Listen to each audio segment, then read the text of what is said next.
my good brother, we will have a cup of tea. I agree. Later. Again, on the subject of the diaspora remittance, I agree with you that we are collecting close to 400 billion shillings every year from our diaspora remittances. We need to channel those resources properly.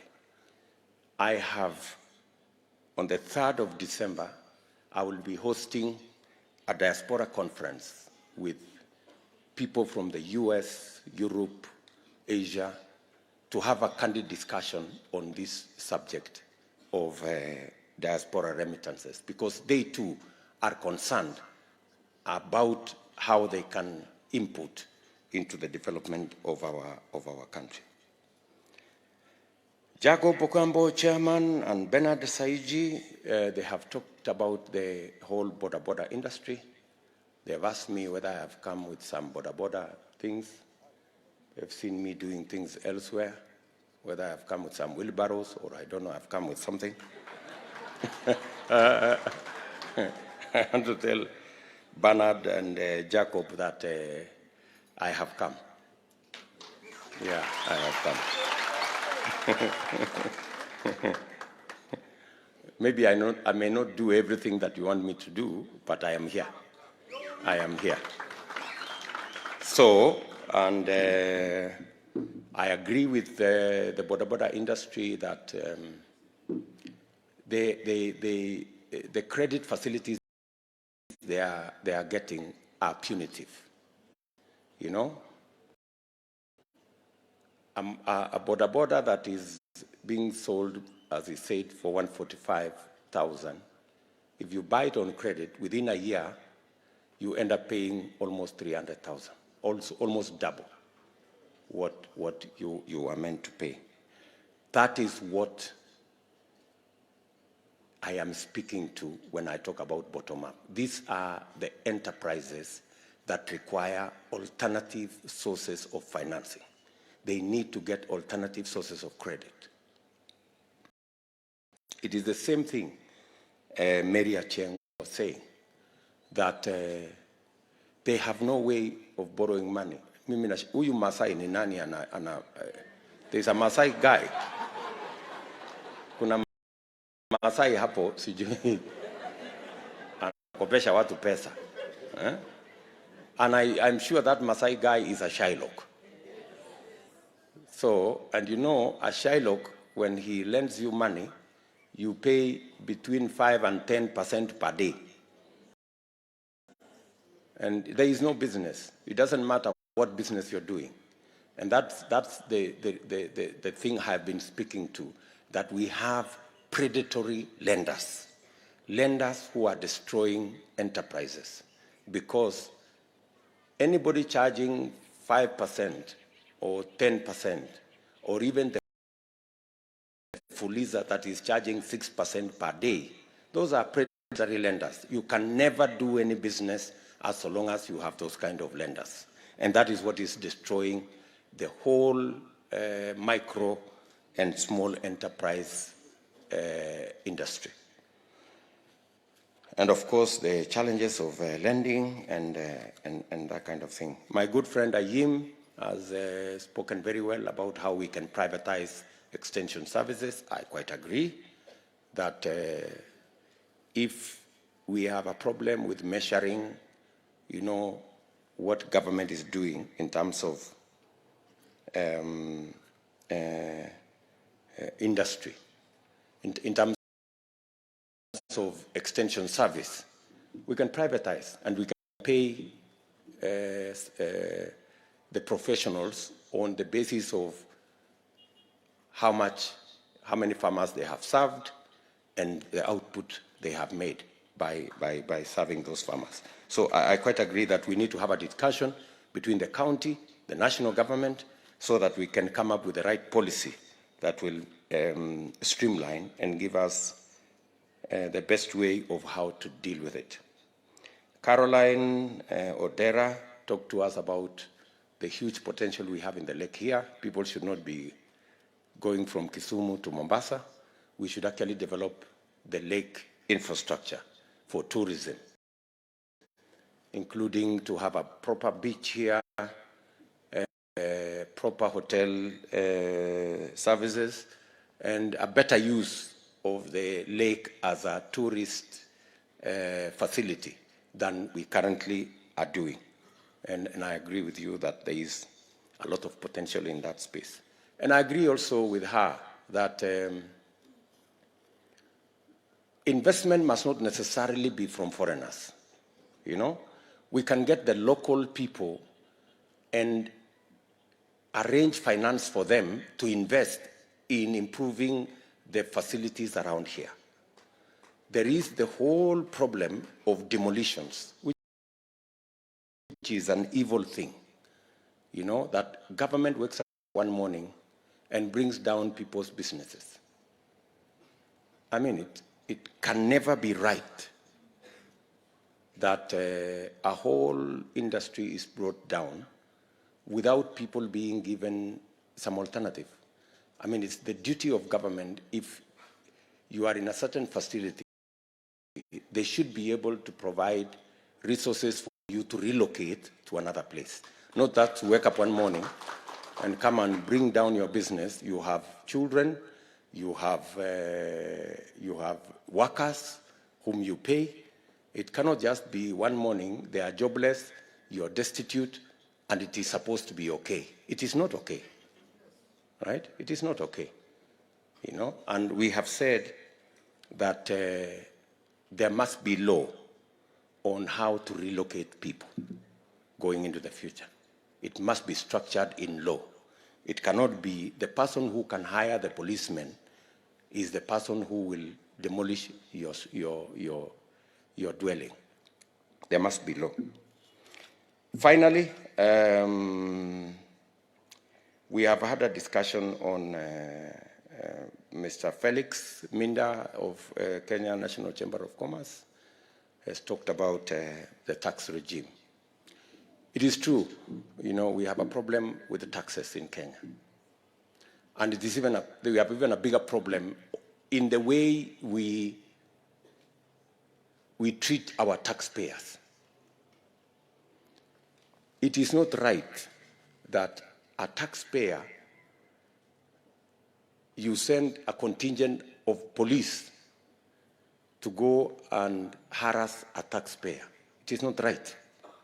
In fact, I saw one judge, I don't know whether anybody saw here, one judge about 2 weeks ago or a week ago said KRA must not kill taxpayers, because if they engage in killing taxpayers, they themselves will die, because they will kill everybody, and then finally there will be no tax paid. So the strategy, though, on how to make tax and the tax regime non-punitive is to engage in an exercise that expands the number of taxpayers. The problem with our current tax regime is that there are too few people who are paying tax. The majority are not paying tax, and it is not their fault. It's because either they are not working, they have no business, so they cannot pay nothing. And it is our duty to get as many people as possible working and as many people as possible doing business by making sure that they have a place to do business, by making sure that there is the correct plan on what to do, and lastly, by making sure that there is credit for them to grow their businesses so that we can grow more taxpayers and then be able to lower taxes. I see my competitors, they are talking about lowering taxes without thinking of how to grow the tax base. You cannot lower taxes because there is no free lunch. You have to, if you are lowering taxes, somebody else must pay it. So we must first expand the tax base, get more people to pay tax so that the few who are paying high taxes, we can reduce the taxes. I just thought I should respond to the issues that you have raised here. Okebe, the good farmer, Mr. Sylvester, has spoken to our hearts. He says the brokers went away with their ochele, and they have never been seen. That's what he said, right? And the pests and birds ate the balance. So, and they are still using oxen, you know. I know for sure that we have a 2 billion facility for mechanization, which we can tap into. It is delayed because of useless bureaucracy in government. And I want to tell Okebe that we have a deficit of close to 600 metric tons of rice we import. Surely we can grow that rice locally. The same way Mary Ochieng said, we are importing potatoes and tomatoes from Uganda. We are importing, I don't know, something else from Tanzania, when we can grow it. Actually, if you look at the total import of food items to Kenya, is actually 180 billion Kenya shillings every year. That 180 billion shilling gap is actually a market our farmers can grow into. We should be able to facilitate our farmers to grow that 180 billion worth of food that we are currently importing.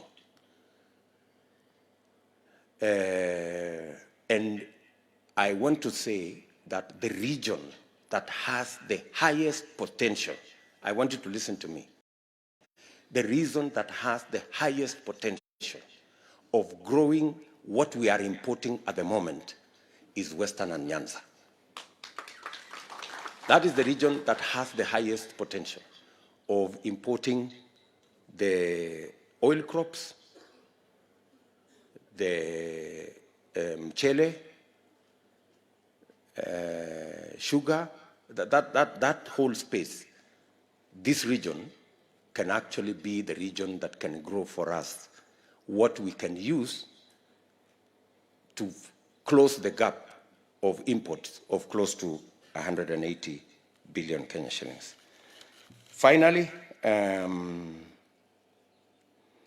John Ochieng, my good friend, speaking on behalf of people who are able differently, has spoken very well about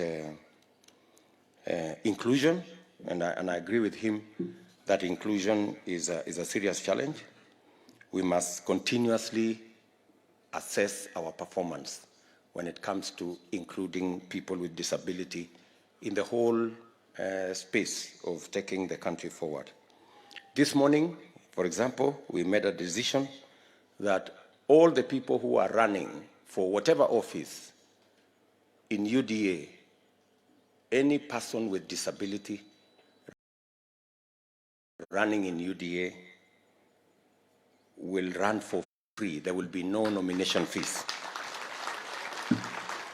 I am sure we will be pushing the bounds. We will be pushing the boundaries to make sure that people with disability, they are included in the management of our country. We will continue to have that discussion, my good friend Ochieng. I know you have asked me to make a sponsorship of your engagement on behalf of people with disability in Tanzania. And I have told my office to organize so that we can sponsor you. I have been told it's going to cost around 150,000. I will ask Masera there to arrange 150,000 so that we give it to Mr. Ochieng. He can go and attend the conference and give us some feedback, right? So, I think I just thought I should respond to those issues before I finally make my final statement. And my final statement is as follows. I have told you that governance and politics and management of the country is too important to be left to politicians alone. Every patriotic citizen must step forward, to participate, because it is our country, and whatever happens affects all of us. Are we together? I have three things that I want to speak to you about. I want to first speak to this bottom-up economic model. I know many people are, my competitors especially, they are struggling with this bottom-up thing because they are not used to us having an economic discussion. But we have forced them. The people of Kenya have forced the politicians to engage on matters economy. It is no longer enough to have a discussion about which position and which place and the usual theatrics of politics. Politicians today and my competitors today have been forced, each one of them, to have a discussion on the economy. And I am a very proud Kenyan that we are having a conversation about the economy of our nation. One of my competitors is talking about uchumi maradufu. That's very good. Another competitor of mine is talking about giving people some handouts. That's very good. Another competitor of mine is speaking about some other story. So long as we are discussing the economy, let us continue with the discussion. Tuendelee. Si namna hiyo? Tunaelewana? So, what is bottom up? I want you to listen to me very carefully because we are having a discussion of our lifetime. When we took over with President Uhuru Kenyatta in 2013, I want to give you a bit of background. We decided that we are going to build politics on a different platform, and we are going to have a new foundation. And the foundation was non-ethnic, non-regional. We must avoid hate, ethnicity, and division, right? So in our first term, we decided that we are going to do the railway. We did 700 kilometers of the railway. We decided that we are going to do roads infrastructure. We have done so far 10,000 kilometers of tarmac, new tarmac in Kenya. We decided that we are going to roll out generation and distribution of electricity. I am very happy to say that today we have raised the number of households connected to electricity from 2 million to 8.5 million today. And particularly in Kisumu, the number of people connected to electricity in 2013 was 42,000. 42,000 people connected to electricity in 2013. Today, we have 242,000 people connected to electricity in Kisumu. Are we together? Yes. Hii Kisumu hii. 2013, watu walikuwa na stima, walikuwa watu 42,000. Leo tumefikisha watu 242,000 connected to electricity. We have connected 200,000 more people to electricity in Kisumu than were collected in 50 years. Are we together? The facts are very stubborn. They never lie, right? So you can go check the statistics. Number 3, we decided also that we were going to expand and re-engineer education. That's why you have 100% transition. You have the free secondary, which has challenges, but we are streamlining it. And we also said we must move our education more to Tibet. Today, when we took over, we had 2 technical colleges in Kisumu. Today we have 5. We have built one in Nyakach, we have built one in Nyando, and we have built one in one of the other constituencies, Seme, here in Seme. We have built 3 new technical training colleges in this Kisumu. We had Riyadh and we had Kisumu National Polytechnic. Those were the 2 that were there. And we have built 180 new technical training colleges in the whole country because we want to re-engineer education. Are we together?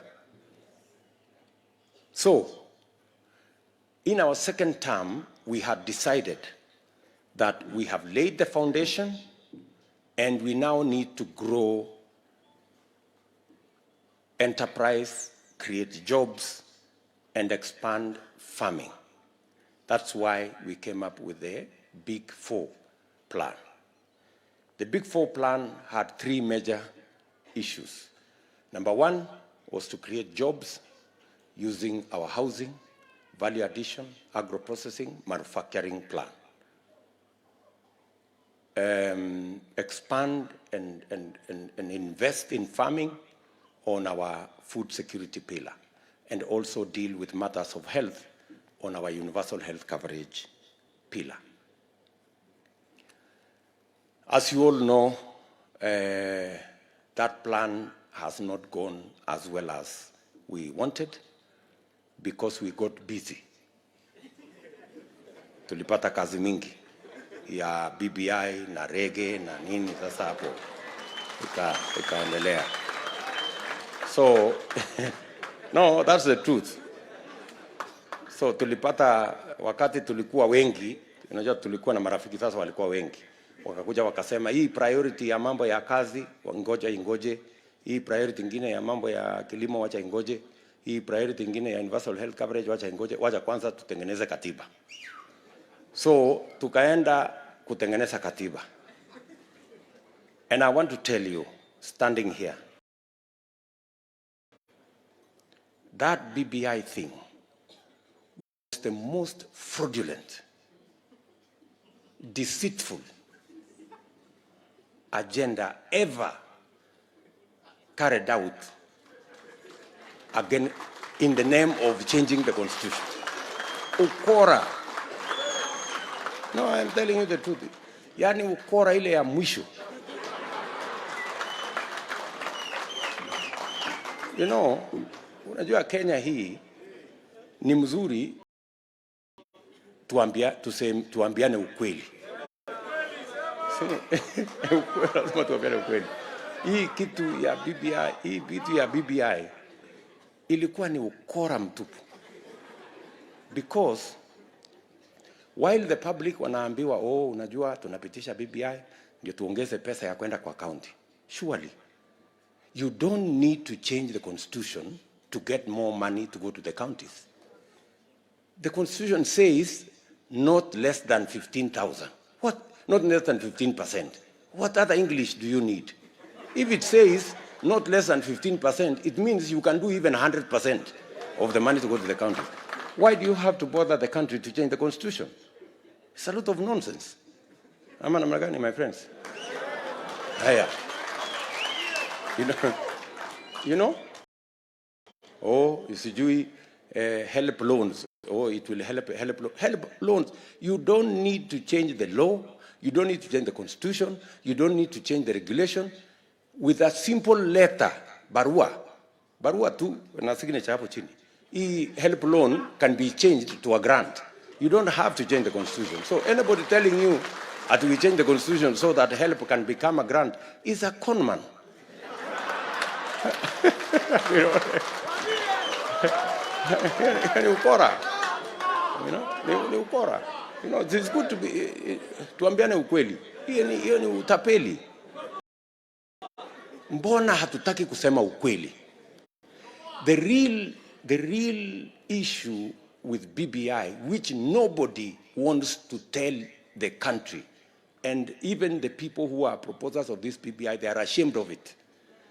They wanted to change the constitution to install an imperial presidency. Listen to me. They wanted to install an imperial presidency.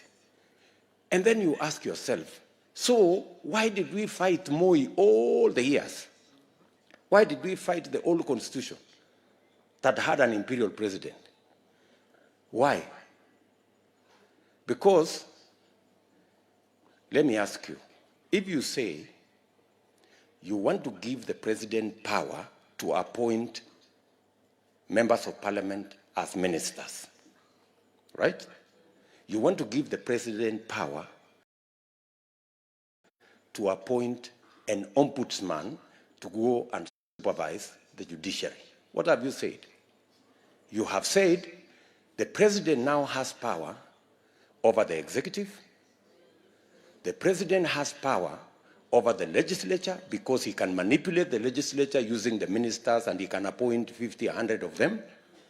And the president has power over the judiciary because he can use the ombudsman to manage the judiciary and whatever decisions they want to make.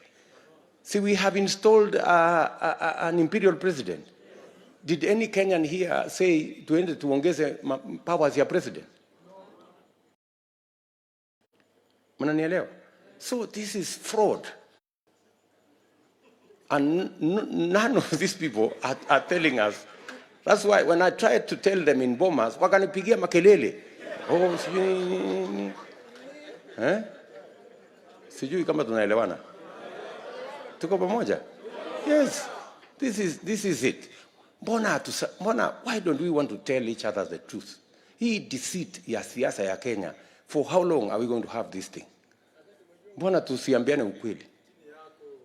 Tunaelewana? So, and the even more dangerous thing in BBI was being changed against the Constitution, unconstitutionally. The moment you allow changing the Constitution unconstitutionally, you have licensed impunity in Kenya. It means the next person with power, influence, and money can come and change the Constitution the way they want. We cannot have a country like that. That is too dangerous for us as a nation. Sijui kama tunaelewana. Because ukisema kwa sababu kuna uwezo na pesa na influence, unapitisha kwa county assembly, unapitisha everywhere. Lakini Mungu anapenda Kenya sana. I'm telling you. Because walipitisha everywhere, lakini iliishia kwa null and void. Hiyo story yote iliishia pale kwa null and void. Walikuwa wanatuimbia hapa, oh, nobody can stop reggae. Oh, nobody can stop reggae. Reggae. Sasa reggae silikwama. No, hapana. You know, let me tell you guys, we can disagree on anything, but we must tell each other the truth. Tunaelewana? So, hiyo sarakasi yote wasted 4 years of our time. 4 years were wasted in a useless engagement, a fraudulent exercise. You know, they need to omba msamaha. You know, this wasted our time, they wasted money on an exercise that was clearly fraudulent and did not have the interests of the people at heart. And that's why ilivunjika. Tunaelewana? So, we had planned under the Big Four agenda. Number one, to make sure that we deal with the most present challenge in Kenya. And the most present challenge in Kenya is unemployment. That is why we had housing, manufacturing, agro-processing, value addition in the Big Four. And that's what I am saying. God willing, next year, the first agenda, the first priority, the first budget, we will commit, as we had planned in the Big Four, we will commit the first 100 billion Kenya shillings in programs and projects that will create jobs for our young people. Tunaelewana? Tunaelewana? Na mtu asiwadanganye ati hii ni maneno. No, it is possible, right? So, and I dare say, anybody who tells us today that the priority is to change the constitution so that we can create the position of prime minister, deputy prime minister, assistant prime minister, vice prime minister, I don't know what. Na hiyo zingine. For leaders like myself. And yet, millions of our own children we have taken to school. They have certificates, they have degrees, they have diplomas, are languishing. Many of them, they have gotten into drugs. Many of them have gotten into crime. Many of them are into depression. And then you want to tell me, in that circumstance, the priority is to create jobs for leaders. It is stupidity. Ujinga. No, honestly, ujinga. Unawezaje kusema ati priority in this scenario where we have 4 million young people, our children, we have taken them to school, we have paid their school fees, they have certificates, diplomas and degrees, and you want to tell me it is not a priority to sort out their issues, that it is a priority to go and change the constitution so that we can create positions for ourselves as leaders? That is stupidity. It cannot be anything else. Sijui kama tunaelewana, my friends. Na hii ujinga lazima tuondoe kwa Kenya. Hii ujinga hii lazima tuondoe kwa Kenya. Tunaelewana? We must get rid of this thing, my friends. Sawa? So, tuwaambie that it's not possible. It's not possible how? Si tumejenga 10,000 kilometers of the road, tarmac. Si tumejenga reli 700 kilometers. Si tumeunganisha stima imefika watu milioni 8. What is so difficult about making sure that these young people have a job or are engaged meaningfully? And when I say have a job, I don't mean just have a pay slip. I mean everybody has an income. They are working somewhere and they are earning something, and they can stand for themselves, and they can fend for their families, and they can put food on the table for their families. Nyinyi mnanielewa? Tunaelewana? Number 2, na ndio tunasema bottom up. Bottom inaanza na hawa vijana hawa wenye hawana kazi hawa. Tunaelewana? Why do we need so much security to do anything? Why do we need all this security? It's because these guys have nothing to do. We must get them something to do. It is not their fault. It is not their fault that they are jobless. It is because there is nowhere to work. It is our duty to create the space and the projects and the programs to engage them in work. Tunaelewana, my friends? And this thing has no tribe. The same way you have so many young people here is the same way you have so many people in Eldoret. It's the same way you have so many people in Kisumu, in Nairobi, in Nyeri, in Mombasa. It's everywhere. So nobody should tell you it is this community versus that community. It is not. Sawa sawa. Number 2, we must create the environment. And many of you have spoken to it. We must create the environment for us to do business. 80% of business is carried out in the micro, small, and medium enterprise. Hiyo micro, small, and medium enterprise ni mambo mingi, lakini micro ni hii mama mboga tu, huyu Mary Ochieng alikuwa anasema hapa. Hiyo ndio micro. 1, we must create the space for them to do business. If it is a market, it must be properly done. If it is so that we can create the environment, and we are talking about the environment in general. If it is a market for the traders, it will be equipment for the fishermen, it will be the cold rooms, it will be the meals for Mr. Okebe and his team. Make sure that they have correct storage, make sure they have the correct milling, so that we create an environment for them to thrive. Number two, we must have the law to protect everybody's business so that other people's businesses are not criminalized. And number three, which is most important, we must create the financial ecosystem for these people to access credit that is affordable. Leo, mnasikia Mama Achieng anasema, akienda kukopa pesa, inamshinda kulipa. Kwa sababu gani? Ule Masai analipisha 10% per day. Kama angepata mahali ya kukopa at 5% per year, she would do her business very well. Sawa sawa. Huyu mtu yangu ya bodaboda hapa anasema pikipiki yenye is supposed to go 145, he ends up paying 290 because of the credit facility he is getting. Tunaelewana? So we must make it possible. And this is what I am saying. I want you to listen to me carefully. I am saying the same way we have CDF. Si mnajua CDF? Mnaelewa CDF? Ile ya kujenga shule na kulipa mambo ya basari.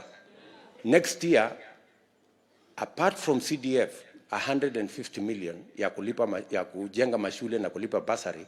Next year, tunaweka another 150 million kila constituency, kila mwaka ya kusupport hizi enterprises ya mama mboga na hawa watu wengine hawa wote. Local enterprises. Nyinyi mnanielewa? It is not free money, but it is credit that will assist these people access money at 2, 3, 4, 5% per year, which they can use to grow their businesses. Huyu mtu wa bodaboda, kama pikipiki ni 145,000, he must not pay more than 160, even if he is getting it on credit per year. Tunaelewana? So instead of us charging him all the way to 280, that 280 is almost 130,000 shillings that will be credited to his account. Nyinyi mnanielewa? So, and we need to make, mtu asiwadanganye. Unajua, hii story yote, watu kwa sababu hawataki kusema ukweli, wanakuja na Kiingereza mingi and make the problem look so difficult. These problems are very simple. We can sort them out simply. Mtu asiwaambia ati you need rocket science, nini. Hapana. We will sort them out. There are very simple issues that we need to do to sort out our country. Tunaelewana? And number three, we must invest in agriculture. Like Mzee Sylvester said there, we must put money in agriculture, we must put money in seeds, we must put money in a dam. He says the dam is, the floods are destroying, so we need just to contain that water. You are aware, we did in Bunyala here, we invested 6 billion shillings to control the floods, and we are going to have another 10,000 acres of crop of rice if that project is complete. We should do the same here in Kisumu, make sure that we control the floods, do a proper dam. Hopefully we should be able to do the dam in Koru shortly so that we can control the floods and have more access to water that we can use for irrigation and to be able to double the productivity of our farmers. And it goes on for all the other sectors. We must remove the brokers. Huyo mzee amesema kitu mzuri sana. What we must do in agriculture is put money in supporting the farmers, seeds, fertilizer, water, extension service, as has been said here. We will increase their productivity. Where they are producing 1 ton, they can produce 3 tons, which means they earn more money. And when they produce 3 tons, where they are currently producing 1 ton, we should be able to take the food to the market at a cheaper price. We will begin the process of reducing the cost of living. Every opinion poll that is done in Kenya, problem number 1, every Kenyan is complaining, is the cost of living. Because 52% of everybody's earning is spent on food. If we can reduce it to 30%, we will have more money in everybody's pocket. Are we together? And that cannot happen unless we support the farmers. So this is the plan. Bottom up starts with creating jobs for these young people, supporting our mama mboga, boda boda, micro, small, medium enterprise people, supporting our farmers, making sure that we reduce the cost of living. It is the process of growing everybody from the bottom. And that is the plan that I am suggesting to you. Are we together? We will, of course, sort out NHIF, and we will begin the process of doing, changing our savings culture. Those ones I don't want to explain now because we will continue this engagement. So, mimi nimekuja hapa kuuliza nyinyi, watu wa Kisumu Dala. Tunaelewana? Nataka nyinyi tuelewane, tukubaliane na nyinyi. Mimi nataka niwaulize nyinyi. Nyinyi mnaniambia ati priority ni kubadilisha katiba? Ati tutengeneze sijui prime minister na assistant prime minister na deputy prime minister na vice prime minister? Hiyo ndio priority mnasema tufanye? Priority mimi ninasema priority ni agenda number 1. Hawa vijana, the millions of young people who today are all over the place with certificates, degrees and diplomas, that must be our first priority. Tunaelewana? First priority. And let nobody tell you that what William Ruto is saying is not practical. For your information, I am the Deputy President of the Republic of Kenya as I speak to you. I am not a madman and I am not stupid. I know what I'm saying. Are we together? Mnataka kuniambia tumejenga reli, tumejenga hii barabara almost 10,000 kilometers, tumeunganisha stima watu milioni 8, alafu hii kazi kidogo hii ya kutafutia hawa vijana kazi ndio itakuwa kazi ngumu kuliko ya kujenga reli? Hapana. No. Do you understand what I'm saying? Do you understand what I'm saying? And we have identified with professionals and technocrats nationally and internationally before we fashion the Big Four on the areas that we need to invest that will give us the jobs we are looking for. And it must be deliberate. You know, we cannot just say we are going to grow the economy, the jobs are going to come. No, we must be deliberate about which areas are we investing so that we can create the jobs. Do you understand what I'm saying? So I am asking you to vote for the plan. The plan is number 1, we must create the jobs and the opportunities for work for the millions of our young people as a priority. We must invest public resources in ensuring that every small enterprise has the resources, environment for them to do their business, and the legal regime that protects their business as we provide the financial infrastructure for them to access credit that is not from predatory lenders. Bwana Philip, so tunakubaliana na mimi? Yes? Yeah. We must get rid of these predatory lenders because they are destroying our enterprises. Ni watu kupe, you know? Wananyonya damu ya watu. So we must get rid of them. So, and finally, we must do what is right. Lastly, good people, for us to achieve this, we must be united. We must work together. Unity is very important. Unity is very important. Today, as I speak to you here, the Hustlers Party called UDA right? Sindio? The Hustlers Party called UDA, we have 155 members of parliament, right? Majority of us came from Jubilee, some of us came from ODM, others came from Ford Kenya, others came from Kanu. We are 155 members of parliament, right? And I'm standing before you, the people of this Kisumu and Nyanza, that I want us to form the next government together.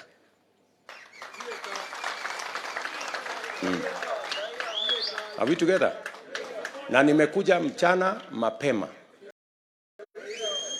ndio tukubaliane tuunde hii serikali pamoja.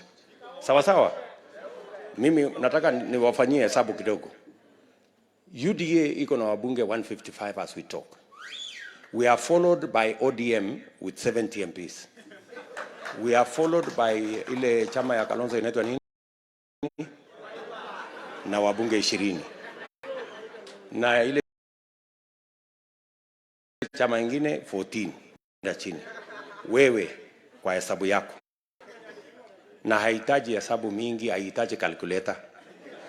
Wewe kwa maoni yako, chama gani ndio itaunda serikali next year?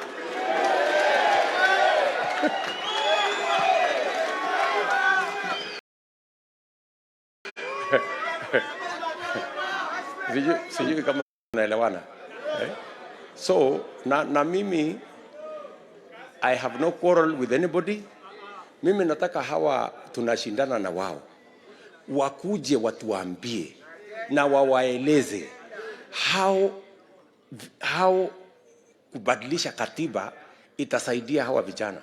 How? You know, hii Kenya, I don't know what you're going to do. Tuko na shida kubwa sana. Kwa sababu wale wangekuwa ndio viongozi wanakuwa conmen. You know, wanasema things that are not there, that are unrealistic, and everybody is following. Sijui kama tunaelewana. Mimi naomba nyinyi. That's why I have come here. I have come and I have said why I am having this engagement in an environment like this is, as reasonable people, I want us to agree on a plan. And on this plan, I have said we must have the input of the ordinary people so that this plan is owned from the bottom going up. And that's why we are having this engagement. Are we together? Hakuna mtu tumetukana hapa, hakuna mtu tumezungumza mambo yake. Tumeongea vile tunaweza kupeleka taifa letu mbele as reasonable Kenyans. Are we together? The input you have given here, the input mumechangia katika hiyo plan. And I know we are running short of time. The input you have put in that plan, I have these professionals here. They will put it into our plan. And I am prepared to sign a charter with the people of Kisumu on the priorities you want. So that next year, as you go to vote, you are voting knowing very well what your government will do beginning day one.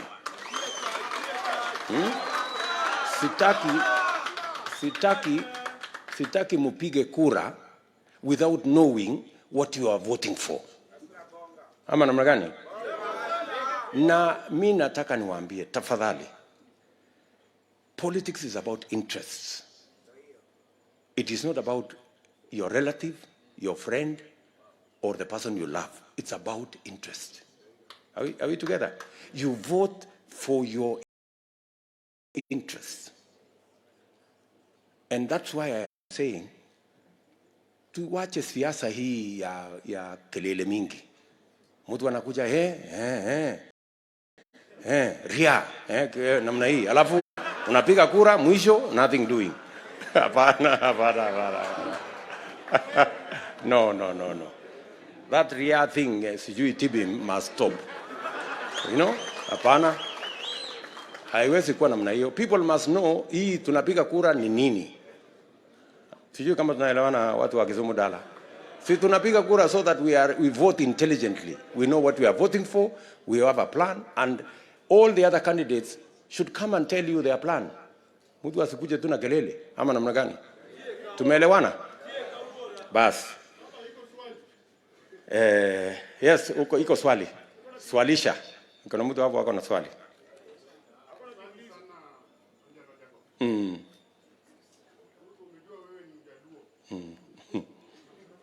Angelo jana mako hapa.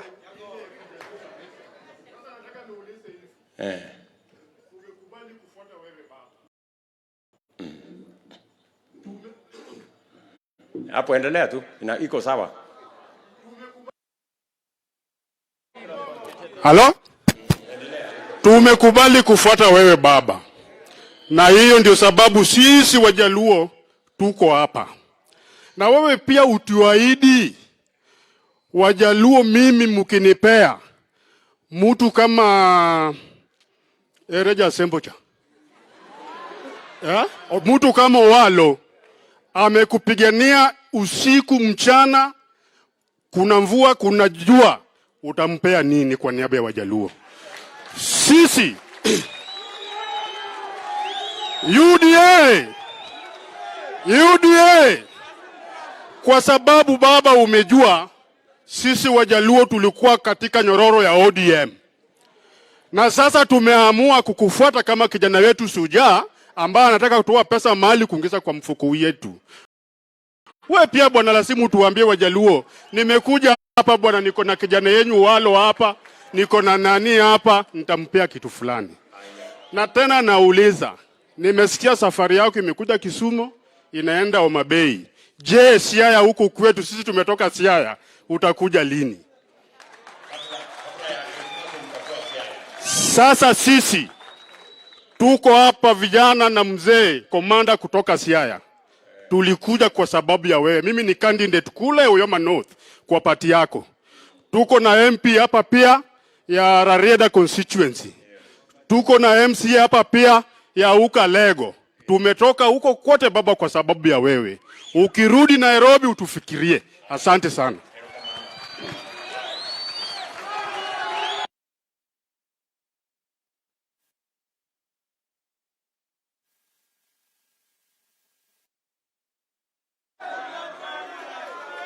Hii serikali, my good brother, your question is very good.